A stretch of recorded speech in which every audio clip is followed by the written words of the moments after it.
ನಮಸ್ಕಾರ, ನೀವು ನೋಡ್ತಾ ಇದ್ದೀರಾ ನ್ಯೂಸ್ ಫಸ್ಟ್. ನಾನು ರಾಹುಲ್ ದಯಾನ್. ಒಬ್ಬ ಸ್ಟಾರ್ ಆಗಿರ್ಬೋದು, ಸೆಲೆಬ್ರಿಟಿ ಆಗಿರ್ಬೋದು ಅಥವಾ ರಾಜಕಾರಣಿನೇ ಆಗಿರ್ಬೋದು, ಅವರ ಹಿಂದೆ ದೊಡ್ಡ ಅಭಿಮಾನಿಗಳ ಬಳಗ ಹಾಗೂ ಹಿಂಬಾಲಕರೇ ಇರ್ತಾರೆ. ಆದರೆ ಯಾವತ್ತೂ ಕೂಡ ಈ ಅಭಿಮಾನ ಅಂಧ ಅಭಿಮಾನ ಆಗಬಾರ್ದು. ಅದಕ್ಕೆ ಅನೇಕ ಉದಾಹರಣೆಗಳು ಈಗ ನಮ್ಮ ಕಣ್ಮುಂದೆ ಇದೆ.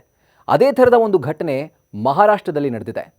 ನಿಮ್ಗೆ ಗೊತ್ತಿರೋ ಹಾಗೆ ಮಹಾರಾಷ್ಟ್ರದ ಪ್ರಮುಖ BJP ನಾಯಕಿಯಾಗಿರುವಂಥ ಪಂಕಜಾ ಮುಂಡೆ ಅವರು ಈ ಬಾರಿಯ ಲೋಕಸಭಾ ಚುನಾವಣೆಯಲ್ಲಿ ಸೋತಿದ್ದಾರೆ.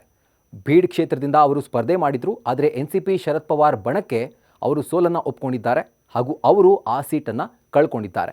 ಇದೇ ತಿಂಗಳ ಜೂನ್ 4ರಂದು ಲೋಕಸಭಾ ಫಲಿತಾಂಶ ಬಂದ ಮೇಲೆ ಪಂಕಜಾ ಮುಂಡೆ ಅವರ ಅನೇಕ ಅಭಿಮಾನಿಗಳು ನೋವಲ್ಲಿದ್ದರು, ದುಃಖದಲ್ಲಿದ್ದರು. ಅನೇಕ ಜನ ಅವ್ರ ಮನೆಗೆ ಬಂದು ಅವ್ರಿಗೆ ಒಂದು ಕನ್ಸೋಲ್ ಮಾಡುವಂಥ ಕೆಲಸವನ್ನು ಕೂಡ ಮಾಡಿದ್ರು. ಅದರ ಜೊತೆಗೆ ಎಷ್ಟೋ ಜನ ಅಭಿಮಾನಿಗಳು ಹತ್ಕೊಂಡು ಮನೆಯನ್ನು ಕೂಡ ಬಿಟ್ಟಿದ್ರಂತೆ. ಸೊ ಇದು ಒಂದು ಕಡೆ ಆದರೆ, ಇದಕ್ಕಿಂತ ಮತ್ತೊಂದು ಹಂತಕ್ಕೆ ಅಭಿಮಾನಿಗಳು ತಮ್ಮ ಭಕ್ತಿಯ ಪರಾಕಾಷ್ಠೆಯನ್ನು ತೋರಿದ್ದಾರೆ. ಇದೇನಪ್ಪ ಅಂತಂದರೆ, ಪಂಕಜಾ ಮುಂಡೆ ಅವರು ಯಾವಾಗ ಈ ಒಂದು ಸೀಟನ್ನು ಸೋತ್ರೋ, ಅಂದರೆ ಈ ಲೋಕಸಭಾ ಕ್ಷೇತ್ರದಲ್ಲಿ ಸೋಲನ್ನು ಕಂಡ್ರೋ, ಆಗ 1, 2, 3 ಅಂತೆ 4 ಜನ ಅಭಿಮಾನಿಗಳು ಅವ್ರಿಗಾಗಿ ಆತ್ಮಹತ್ಯೆ ಮಾಡ್ಕೊಂಡಿದ್ದಾರೆ.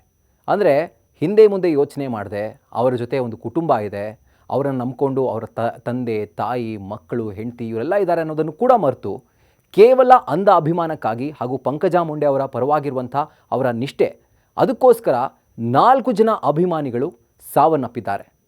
ನೆನೆ ತಾನೇ ಮತ್ತೊಬ್ಬರು ಅಭಿಮಾನಿ, ಅಂದರೆ 4ನೇ ಅಭಿಮಾನಿ ಮೃತಪಟ್ಟಿದ್ರು, ಸುಸೈಡ್ ಮಾಡಿಕೊಂಡು.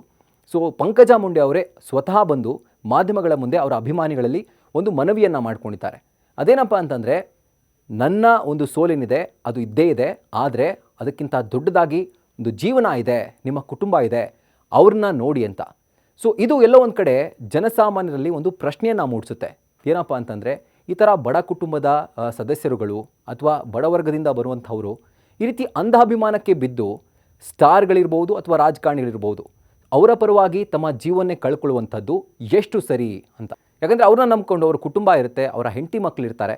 ಸೊ ಈ ರೀತಿಯಾಗಿ ಅಂಧಾಭಿಮಾನವನ್ನು ಮೆರೆಯೋದಕ್ಕಿಂತ ಮುಂಚೆ ಅಥವಾ ಆ ಭಕ್ತಿಯ ಪರಾಕಾಷ್ಠೆಯನ್ನು ಅಥವಾ ನಿಷ್ಠೆಯನ್ನು ಅವ್ರ ಮುಂದೆ ತೋರ್ಪಡಿಸೋದಕ್ಕಿಂತ ಮುಂಚೆ ನಿಮ್ಮ ಕುಟುಂಬದ ಬಗ್ಗೆ ನೀವು ಯೋಚನೆ ಮಾಡಿದ್ರೆ ಒಳ್ಳೆಯದನ್ಸುತ್ತೆ.